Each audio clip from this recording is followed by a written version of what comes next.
Katulad nito, ito mga kababayan, katulad nito.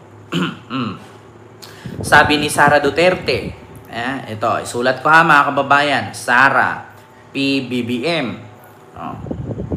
Katulad nito, sabi ni Sara, never akong nagsabi na mag-resign siya. Never daw nagsabi si Sara na mag-resign na daw si PBBM. Mga kababayan, never ba siyang nagsabi? Never bang nagsabi si Sara na mag-resign si PBBM? Pagkakaalam ko, sinabi na niyan. Mag-resign ka na dyan, anong ginagawa mo? Alam ko, nasa dahig siya nun eh. Di ba, nung pumatong siya sa upuan, nasa dahig ba siya nun or nasa Australia? Never daw siyang nagsabi na mag-resign. Wala daw siyang pinapanawagan na mag-resign. Di ba? Ito ha, mga kababayan. Hanapin natin sa TikTok.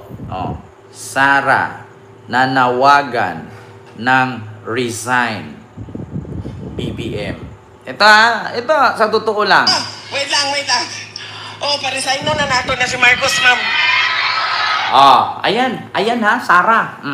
Sabi mo ha, never kang nagsabing mag-resign si PBBM. Ito ha, ito. Wait lang. Paresign na nato na si Marcos, ma'am. Ano to, Sara? Ano to? Paresign na to si Marcos, ma'am. Marcos resign.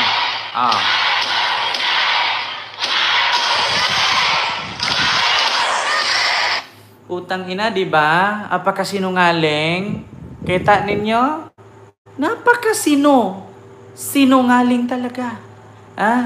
Never akong nagsabing Marcos resign. Pero ang sabi niya dito,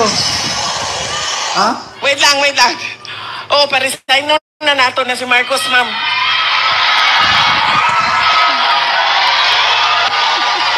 Diba? I never said, Marcos resign. Talaga ba? I never said Marcos resign. Wait lang. Paresign na nato na si Marcos, ma'am.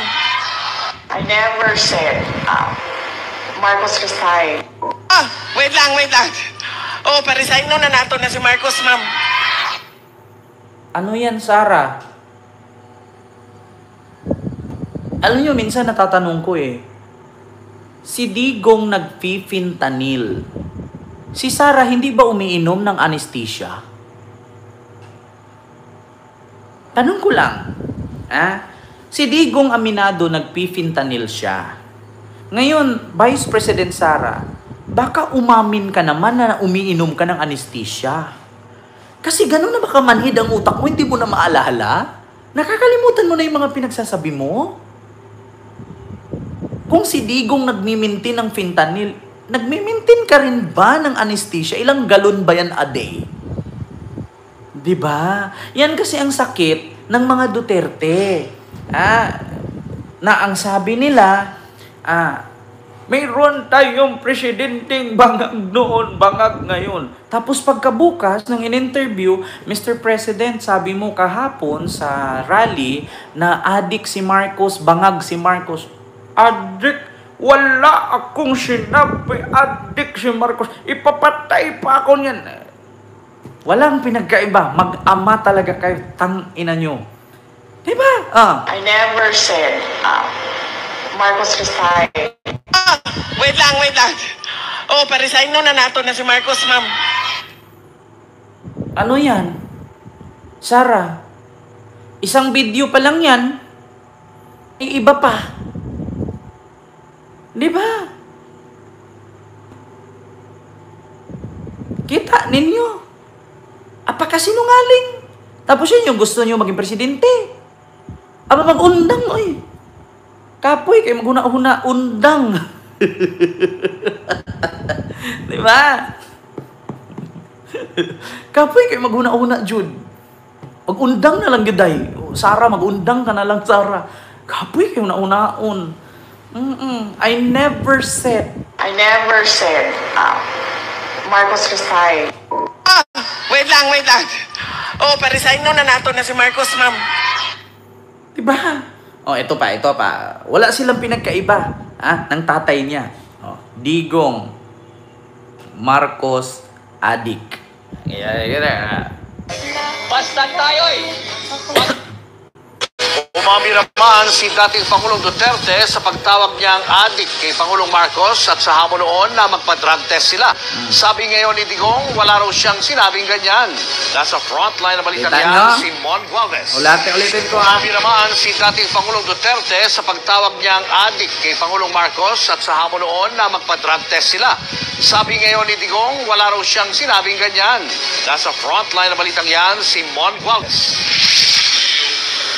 Biglang bawi sa dating Pangulong Rodrigo Duterte sa mga maanghang niyang pahayag kamakailan laban kay Pangulong Bongbong Marcos. Sabi ni Digong ngayon, wala siyang sinabing adik si PBBM. Pero kung sabihin ko, adik, wala akong sinabi na gano'n. Patayin ako ni Marcos niyan. Maawa ka naman sa akin. Matanda na ako. Pero heto ang sinabi ng dating Pangulo sa prayer rally sa Davao City noong January 29. Bongbong Marcos, bangag noon. Ngayong presidente na, bangag natin ang presidente. Anong masasabi nyo dyan? Kita nyo? Si Bongbong Marcos, bangag noon, bangag ngayon. Mayroon tayong adik na presidente. Tapos nung tinanong, wala daw siya sinabi, kay matanda na daw siya, baka patayin siya ni Marcos. Putang ina. Tapos si Sarah, I never said resign. Ma'am, resign natin na si Bongbong Marcos, ma'am. Kita nyo kung gaano sila kasinungaling. Alam nyo, ang sinungaling, ama yan ng kawatan. Diba? Ang sinungaling, ama ng magnanakaw yan. Totoo yan. Ang sinungaling, anak ng magnanakaw. Minsan, ang sinungaling, ama niya magnanakaw. Totoo yan. Diba? Yan ang kasabihan.